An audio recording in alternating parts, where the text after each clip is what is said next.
नमस्कार दोस्तों, स्वागत है आप सब लोगों का आरपीएससी एग्ज़ाम्स यूट्यूब चैनल पर। प्यारे साथियों, आज अपने बात करेंगे आरपीएससी फर्स्ट ग्रेड में हिस्ट्री में जो जीके का पेपर है साथियों वो चल रहा है अपना, और इसमें हिस्ट्री अपन पढ़ रहे हैं। और भक्ति आंदोलन का अपना टॉपिक चल रहा था, जिसमें आदि गुरु शंकराचार्य को मैं आपको पढ़ा चुका हूँ। आदि गुरु शंकराचार्य के बाद आज अपने बात करने वाले हैं साथियों रामानुजाचार्य। ठीक है, और रामानुजाचार्य के अलावा निम्बार्काचार्य या निम्बार्क या मध्वाचार्य, इन तीनों के बारे में साथियों आज अपने डिस्कस करेंगे महत्वपूर्ण पॉइंट्स को। तो देखिए, जैसे आदि गुरु शंकराचार्य जो थे वो अद्वैतवाद संप्रदाय के जनक, या एक प्रकार से अद्वैतवाद को मानते थे, यानी कि आत्मा और परमात्मा को वो एक प्रकार से अलग अलग नहीं मानते थे, एक ही मानते थे। कौन? आदि गुरु शंकराचार्य। इसके बाद में जो रामानुजाचार्य है उन्होंने कहा कि नहीं, आत्मा और परमात्मा दोनों अलग अलग चीज़ें हैं, और ये जो है वो द्वैतवाद को माना करते थे, यानी आत्मा और परमात्मा को इन्होंने अलग अलग माना। रामानुजाचार्य को मध्य युगीन भक्ति आंदोलन का साथियों जन्मदाता माना जाता है। इनका जन्म जो है साथियों, हालांकि इनके जन्म से संबंधित काफ़ी जो वो एक प्रकार से मतभेद हैं। कुछ लोग 1016 ईस्वी श्री रंगपट्टम तमिलनाडु के आचार्य परिवार में इनका जन्म बताते हैं, तो कुछ जो है वो 1017 ईस्वी में पराम्बदूर में जो है इनका जन्म बताते हैं। हालांकि इससे संबंधित प्रश्न न तो पूछा गया और नहीं पूछा जाएगा, क्योंकि इस प्रकार से के कंट्रोवर्शियल जो आपके फैक्ट्स हैं उनके ऊपर कभी भी प्रश्न बनता नहीं है। ठीक है, फिर भी मैं बता देता हूँ आपको। इन्होंने साथियों विशिष्ट द्वैतवाद की स्थापना की। विशिष्ट द्वैतवाद की इन्होंने स्थापना की। ये जो थे वो सगुण विचारधारा के थे। ठीक है, निर्गुण को नहीं मानते थे, सगुण विचारधारा को मानते थे। रामानुज ने परपत्ति का मार्ग बतलाया। परपत्ति क्या, देखिए आगे बताऊंगा। परपत्ति का मार्ग बतलाया। मोक्ष प्राप्ति के लिए यह मार्ग अधिक सरल है, क्योंकि इसमें न किसी ज्ञान की आवश्यकता है, न ही विद्या अभ्यास या योग की या साधना की आवश्यकता है। और परपत्ति होता है क्या है, देखिए ईश्वर में पूर्ण विश्वास कर उसे पूर्ण आत्मसमर्पण कर देना ही परपत्ति, यानी कि ईश्वर की भक्ति करना, यानी ईश्वर की भक्ति ही मोक्ष का मार्ग है। ये किसने बताया? रामानुजाचार्य जी ने बताया। मोक्ष प्राप्ति के लिए जो वो साथी इन्होंने परपत्ति का मार्ग बताया, बहुत महत्वपूर्ण है, इसको याद रखिएगा। परपत्ति क्या है? ईश्वर में पूर्ण विश्वास करें और उसे अपने आप को आत्मसमर्पण कर दें, यही आपका परपत्ति है। ठीक है, रामानुज प्रथम संत थे जो ज्ञान के स्थान पर भक्ति को मुक्ति की का मार्ग या साधना मानते थे। ठीक है, बाकी सभी ने एक प्रकार से ज्ञान को जो वो बताया साथियों, मुक्ति का मार्ग या मोक्ष का मार्ग, लेकिन रामानुज ऐसे प्रथम संत थे जिन्होंने ज्ञान के स्थान पर ज्ञान को बताया ना, और ज्ञान के स्थान पर भक्ति को रामानुज ने बताया साथियों, मोक्ष का मार्ग, ये याद रखिएगा। इसके अलावा रामानुज द्वारा श्री संप्रदाय की स्थापना की गई। किस संप्रदाय की? श्री संप्रदाय की स्थापना की। वहीं अगर बात की जाए शैव अनुयायी शासक कुलुतुंग प्रथम के विरोध के कारण रामानुज को श्रीरंगम छोड़ना पड़ा और तिरुपति को उन्होंने अपना केंद्र बनाया। एक मिनट साथियों, एक फैक्ट मैंने आपको शायद गलत बता दिया यहाँ पर। एक मिनट, माफ़ी चाहूँगा इसके लिए। हाँ जी, द्वैतवाद जो साथियों वो मध्वाचार्य जी के द्वारा दिया गया, माफ़ी चाहूँगा इसके लिए। शंकराचार्य जी के बाद जो रामानुजाचार्य है वो भी साथियों एक प्रकार से अद्वैतवाद को ही मानते थे, लेकिन वो मानते थे विशिष्ट अद्वैतवाद को, है ना। इन्होंने विशिष्ट अद्वैतवाद यानी विशिष्टाद्वैतवाद का मतलब विशिष्ट प्लस अद्वैत, तब बना विशिष्टाद्वैतवाद। तो विशिष्टाद्वैतवाद को, है ना, तो अद्वैत के समर्थक थे रामानुजाचार्य जी भी, लेकिन उसमें उन्होंने क्या कहा कि ईश्वर जो है, आत्मा जो वो परमात्मा जो वो विशिष्ट है, तो इन्होंने परमात्मा की विशिष्ट रूप में, ईश्वर की विशिष्ट रूप में पूजा की। इसीलिए जो वो ये अद्वैतवाद के अनुयायी थे, ये भी निश्चित तौर पे रामानुजाचार्य भी, लेकिन इन्होंने ईश्वर को विशिष्ट रूप में माना। इसीलिए इनका जो वाद था उसको विशिष्टाद्वैतवाद कहा जाता है। मैंने आपको पहले द्वैतवाद के समर्थक इनको बता दिया, माफ़ी चाहूँगा उसके लिए। द्वैतवाद के नहीं बल्कि विशिष्टाद्वैतवाद के ये समर्थक थे। इन्होंने श्री संप्रदाय की स्थापना की। और एक महत्वपूर्ण जो फैक्ट है वो ये है कि शैव अनुयायी, शैव साथियों देखिए, शैव और वैष्णव जो दक्षिण भारत था वहाँ पर जो भक्ति आंदोलन का प्रारंभ हुआ, तो शैव जो कि शिव के अनुयायी थे, है ना, जिनको नयनार भी कहा गया, शैव जो थे उनको नयनार भी कहा गया। है ना, शिव के अनुयायी थे ये, तो एक प्रकार से शिव की पूजा करते थे। तो शैव अनुयायी चोल शासक कुलोतुंग प्रथम के विरोध के कारण, क्योंकि रामानुज जो थे वो साथियों जो एक प्रकार से वैष्णव तरीके से पूजा करते थे, यानी कि विष्णु जी की पूजा करते थे। शैव और वैष्णव जो दक्षिण भारत में थे, उसमें वैष्णव जो थे उनके समर्थक थे कौन, रामानुजाचार्य। और वो विष्णु को आराध्य मान करके विष्णु की पूजा किया करते थे। ठीक है, तो इसलिए जो वो शैव अनुयायी चोल शासक, जो चोल शासक था दक्षिण भारत का उस समय, वो शैव अनुयायी था। ठीक है, और उनका नाम था कुलुतुंग। तो इनके विरोध के कारण रामानुज को श्रीरंगम छोड़ना पड़ा और तिरुपति को उन्होंने फिर अपना केंद्र साथियों बनाया, यानी श्रीरंगम को इन्होंने लास्ट में छोड़ा। ठीक है, किसके कारण, शैव अनुयायी चोल शासक कुलोतुंग प्रथम के कारण इन्होंने छोड़ा। ठीक है, श्रीरंगपट्टम को श्रीरंगम को छोड़ा और तिरुपति को अपना केंद्र इन्होंने बनाया।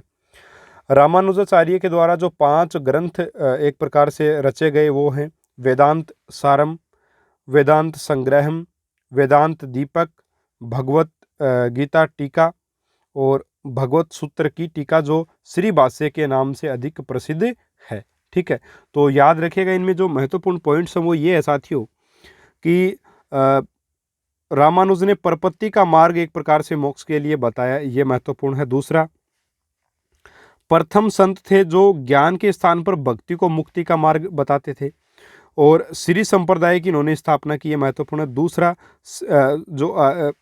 एक तो आपका ये हो गया पॉइंट, ठीक है, विशिष्ट द्वैतवाद वाला हो गया 2।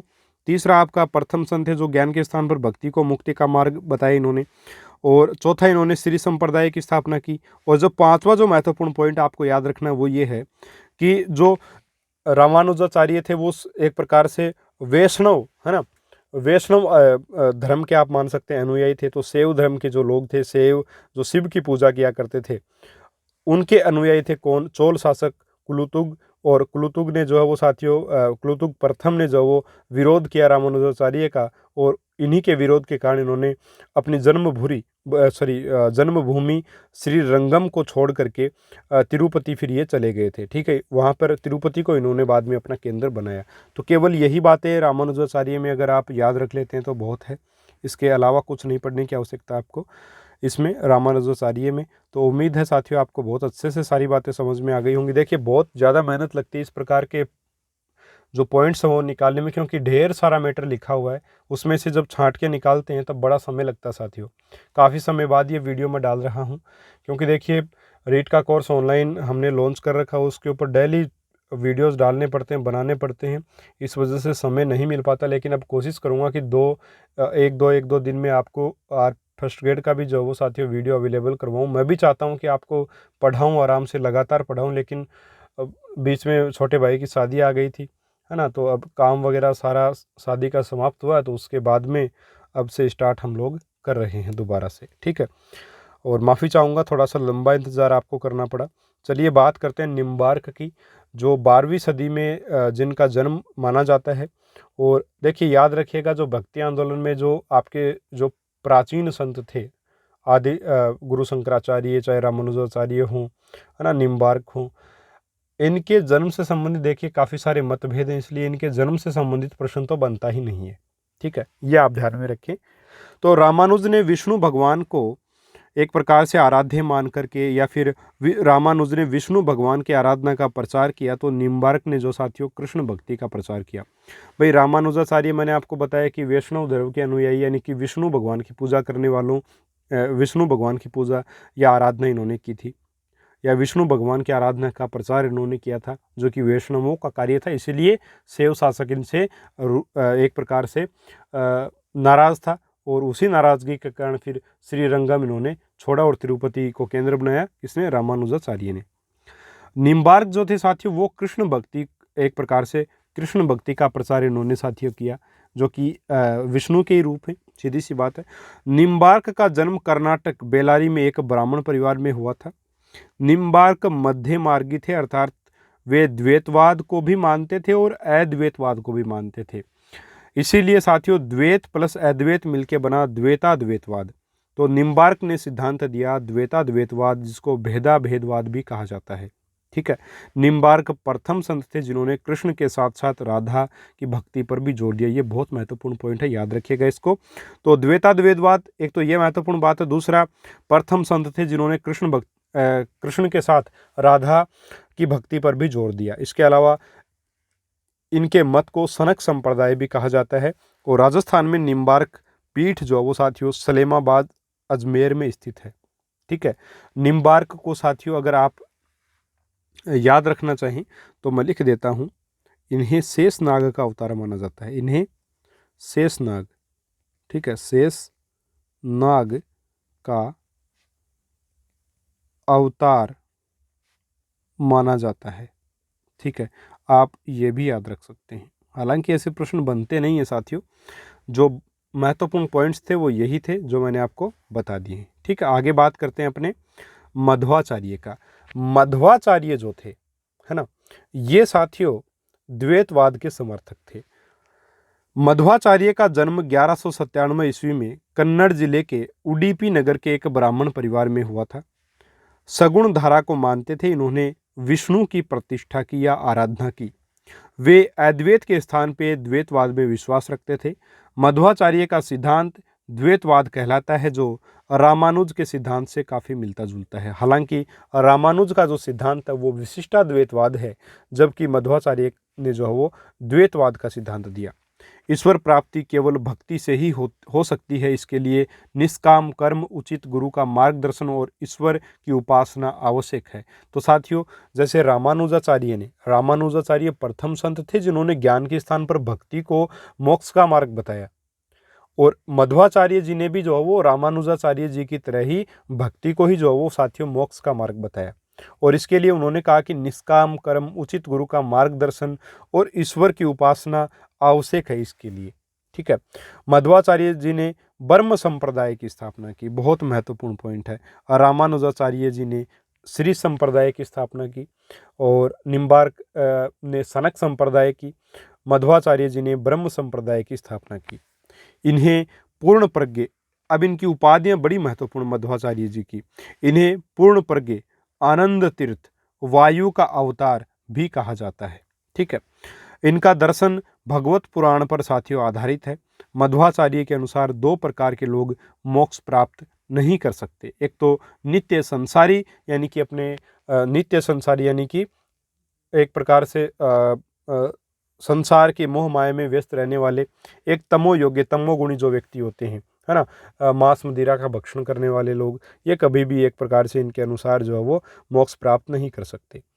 इसके अलावा इनके जो ग्रंथ है वो है अणुभाष्यम, न्याय विवरणम, गीता भाष्यम, ऋग भाष्यम। तो ये इनके साथियों महान ग्रंथ हैं। तो मध्वाचार्य जी, निम्बार्क और रामानुजाचार्य जी के बारे में मेरे हिसाब से आपको अच्छे से सब कुछ समझ में आ गया होगा। अब अपन अगले वीडियो में साथियों अन्य महत्वपूर्ण संतों के बारे में बात करेंगे। तब तक के लिए नमस्कार, जय हिंद, जय भारत। और साथियों, अगर आप रीट 2022 की तैयारी करना चाहते हो तो आप हमारा ऑनलाइन कोर्स ले सकते हो। लिंक आपको डिस्क्रिप्शन बॉक्स में हमारे एप्लीकेशन का मिल जाएगा। ठीक है, बहुत ही कम कीमत में और सबसे शानदार मेटर रीट के लिए मैं अवेलेबल करवाता हूं। यकीन नहीं आता, आप जिन्होंने रीट 2021 का एग्ज़ाम दिया उनसे आप पूछ सकते हैं, या आप हमारे जो यूट्यूब पर फ्री में वीडियोस अवेलेबल हैं वो भी देख सकते हैं, या फिर डेमो वीडियोस भी ऐप में अवेलेबल हैं, आप वो भी देख सकते हो। ठीक है, तो चलिए मिलेंगे अपन अगले वीडियो में एक और शानदार पॉइंट्स टॉपिक के साथ। तब तक के लिए नमस्कार, जय हिंद, जय भारत।